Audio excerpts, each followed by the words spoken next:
In this video, I'll show you how to transfer USDT from Gate.io to Binance safely and correctly.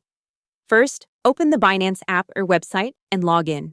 Go to Wallet to Fiat and Spot, search for USDT, then tap Deposit. Choose Crypto Deposit, select USDT, and then pick the network you want to use, such as TRC20, ERC20, or another option Binance supports. Binance will show you a deposit address and sometimes a QR code. Tap Copy to copy the address. Now, open Gate.io and log in. Go to Wallet arrow Spot. Find USDT and tap Withdraw.